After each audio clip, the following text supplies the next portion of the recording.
Aubrey Ray Lindsay told the FBI, according to the FBI, on August 3rd, 1964, that Malcolm Jerry Hoy was a customer of his.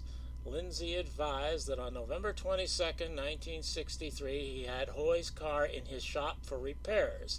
He stated Hoy stopped by the shop and asked him if one of Lindsay's employees would drive him to downtown Dallas so he could view the presidential motorcade. Lindsay stated he let one of his employees drive Hoy to downtown Dallas. Lindsay stated he cannot now recall which of his employees drove Hoy to downtown Dallas. Lindsay advised that shortly before Hoy returned to Lindsay's repair shop, he heard on the radio broadcast announcing that President Kennedy had been shot. Kennedy stated when Roy returned, he commented to him that President Kennedy was shot twice, quote, because I was there watching it. At this time, Lindsay stated the radio broadcast had only stated that President Kennedy had been shot. Lindsay stated he has not seen Hoy for a number of months and believes he last resided at 4310 San Jacinto, Dallas, Texas. He said he attempted to locate Hoy at this address and was informed by the landlady that Hoy was a very strange individual. She said the walls and furniture of his room were filled with bullet holes, and she asked Hoy to move, which he did. Lindsay said he does not now know Hoy's present whereabouts, but believes he was employed on the assembly line by General Motors at the Arlington, Texas plant. So this sounds interesting, and the FBI went to the local GM plant, talked to Theodore Freeman there, and he said, one of these paragraphs, Freeman noted the local personnel file of Hoy contains a notation by some unidentified General Motors employer interviewer that he thought Hoy was a mental case. This is a guy who sits in his room apparently shooting cigarette packages with his gun, and the guy that hired him said he's a mental case. And anyway, he just failed to show up for work one day without notice. And they went out to his last known address. I guess they were hard up for employees. And out there they were told by the landlady that he had been sent to a General Motors school in Michigan for training. And Freeman says that's not true. And after this, he had applied for a job in California at another General Motors plant. And they had called here as a reference. And they gave him a negative reference. They said he was not eligible for rehire. So, according to the employer, General Motors here, he was not a good employee and they didn't want him back. And while that's fresh in your mind, I'm going to jump ahead to his obituary here. It's certainly the same guy. And here it says he retired after 32 years in the transportation department of General Motors. So this mental case, who would sit around in his room shooting with his rifle a package of cigarettes, who who just left his job without notice. They didn't want him back. They refused to hire him at General Motors in California. Somehow he ended up spending 32 years working for General Motors in Flint, Michigan. And by the way, today while making this video, I just happened to check, and the online biography has been taken down. I don't know, or the obituary has been taken down. I don't know if that's just a temporary thing or what, but it wasn't there anymore. So they finally catch up with Malcolm Hoy in California and interview him. And according to this report, on November 20th, 1963, Hoy decided to drive downtown in Dallas, Texas to purchase a radio and also to watch the motorcade in which John F. Kennedy was being driven. Now here, it's not the same story that the mechanic told. The mechanic said Hoy's car was in the shop and one of his employees drove him. Here, Hoy is saying he drove his own car. He met no one en route and parked his car in a parking lot which was in the vicinity of the Palace Theater in downtown Dallas. Hoy did not recall the name of the parking lot. Hoy was dressed in dark-colored pants, a sports shirt, and black shoes. Note that the FBI gives this description of his clothing here. I'll get to that again. He was carrying nothing in his hands. He was carrying nothing, it says, and he walked down Main Street to the Gordon Jewelry Store where he purchased a radio on credit. The radio, which was approximately 12 inches long and 4 inches high, he placed in a paper bag, and the bag had no string or cord around it. After making the purchase, Hoy returned to the parking lot where he placed the radio in his car. He then walked down to where the motorcade would pass, and he could observe the president. He did not recall the names of the streets nor the directions involved, but he was standing on the corner of the intersection facing the oncoming motorcade, and the automobile in which the president rode turned left and proceeded down toward a tunnel. And if we look at the map here, you can see from the description of what he's saying, the only place he could be standing would be on the north side of Elm Street, where he could see the president coming down Houston Street, and then the car turned left and went down towards the underpass. So he's in Dealey Plaza, according to his own story. But the FBI doesn't make that clear in the report. Hoy heard what sounded to him like exploding firecrackers, and he believed he heard approximately 4 reports which sounded close together. Hoy could just see the rear portion of the president's car and saw someone leap on the rear portion of the car. At that time, there seemed to be a lot of confusion and people running around. Hoy saw nothing that appeared to him to be unusual, and since the president's car had now passed out of his sight, he turned away and walked down toward a group of theaters. So he went to go to the movies after this, and he claims that he was not aware of the president having been shot. But the mechanic's story is that he came back and told the mechanic that the president had been shot twice, and he knows because he was there. So this story is not compatible with what the mechanic said.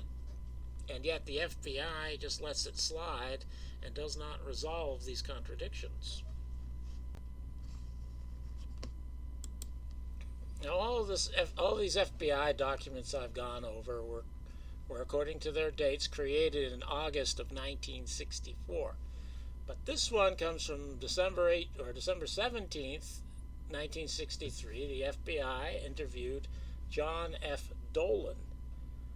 And Dolan says that he that he was in Dealey Plaza, and he describes a person he saw there. I'm going to start with the second paragraph. Inasmuch as all traffic was stopped, he got out of his car and stood at the base of the triple viaduct, facing toward the concrete memorial, which is on the north side of Elm Street and just west of the Texas School Book Depository. As he was standing at this point, and prior to the arrival of the presidential motorcade, he noticed an unknown white male tossing a white ball about the size of a softball in the air. This person would throw the ball up and seem to catch it himself, and it caught his eye inasmuch as this person appeared to be about 30 years of age and was wearing white sneakers. This sounds like a mental case who might be sitting around shooting cigarette packages in his apartment room. He further described this individual as being about 6 feet tall, with black curly hair, wearing dark-colored jacket and nondescriptive pants. He also doubted if he would ever recognize this individual if he saw him again. Shortly after he noticed this individual, the presidential motorcade came into view, and from where he stood, he could hear 3 shots fired at the president's car. He advised he did not see where these shots came from, nor who fired these shots, but thought possibly the individual whom he had described, and who was standing on the grass triangle between Elm and Main Streets, might possibly have either been a decoy or a signal for the assassin when to shoot. Now here I'm going to compare the descriptions given by Dolan to the description of Hoy in the FBI report. Dolan says he is about 30 years of age, and the FBI report says he's 21. So that doesn't match, but it still could be possible. He could look older, or from the distance Dolan was watching him, maybe he couldn't tell. He does say 6 feet tall with black curly hair. And the description for Hoy from the FBI is he's 6 feet tall with dark brown curly hair. That's I consider that a match because dark brown could easily be remembered as black. So I think we have a good possible fit here that possibly the mental case Hoy is the guy that Dolan saw throwing the ball up in the air.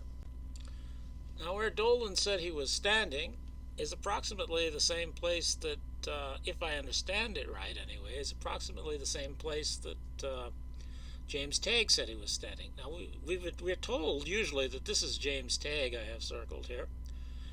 There's no way to be sure whether or not that's James Tague. Tague said that when the shooting began, he ducked for cover under the underpass there. So this could be Tague, or maybe it's Dolan, but Dolan should be in the same area. And this is from the other side of the underpass. The red area, well, the bluish area there, that's you can't see the spot because it's behind the structure, but that's where Dolan said he was standing and where Tague said he was standing. And the red area is the triangle grassy area between the streets there. So where the red area is where the guy should have been standing. We can see it looks like there's 3 people perhaps toward where it begins to disappear under the bridge who are there now. And that guy should still be there at this time because you can see the presidential limo has just come to the other side of the bridge. And to judge from the photography, the only person who could possibly be this man Dolan is talking about is this guy here, visible in the Bell film. He's wearing a dark jacket, as Dolan described. You can't tell about his hair, except it does look like it's dark. And he's carrying something white in his right hand. I'm not sure you can say definitively that it's in it a ball, but he's carrying something white. It doesn't look like he's wearing white sneakers, but you can't be sure about that. And you can't really tell the height. But if Dolan's man was there, it must be this guy, in my opinion. Now, this is something I found called the Cutler Memo, written to Richard Sprague. Cutler was some researcher and he's talking about Gary Shaw having talked to somebody. So this is far removed hearsay, but I think it's very interesting. It says in the highlighted area, Gary Shaw showed pictures of Frenchie, one of the 3 tramps around General Dynamics. Everybody said he's Jerry Hoy. And then in the yellow there, which looks like an addition added afterwards, the name is Jerry Hoy. That is Raoul, the guy that paid Ray, and the lead tramp in Dealey Plaza. Now, I don't know what they're talking about exactly here, so this is not really strong evidence, but it sounds to me as if they mean that one of the 3 tramps was identified, and they say General Dynamics, perhaps it was General Motors, as Jerry Hoy. Jerry Hoy is a very unusual name. Hoy is a very unusual last name. So I find this somewhat significant. Of course, you can't base anything on it because it's so vague and hearsay-ish, but it sounds like perhaps the picture of the tramps, and it's the lead tramp, it's not Frenchie. The lead tramp was identified as Jerry Hoy, perhaps at General Motors. I think the tall tramp is consistent with this person we see in the Bell film. You can't be certain it's the same person, but the jacket color and the pants look consistent. Maybe the shirt's a little darker. You can't really tell because that side of him is in shadow. But I think this could be the same guy. The tall tramp could be the guy that Dolan saw on the grass there throwing the baseball. And perhaps it's possible, I think it's possible, that Malcolm Jerry Hoy is actually the tall tramp. The picture inserted there is from his obituary, and you can't be certain, but that's not inconsistent. The high forehead, and still has a full head of hair when he's an older man. It could be the same guy. That is, Jerry Hoy could be the tramp, and he may have been throwing something up in the air on Elm Street before the president was shot. I have no explanation for why, but I just thought I'd mention it.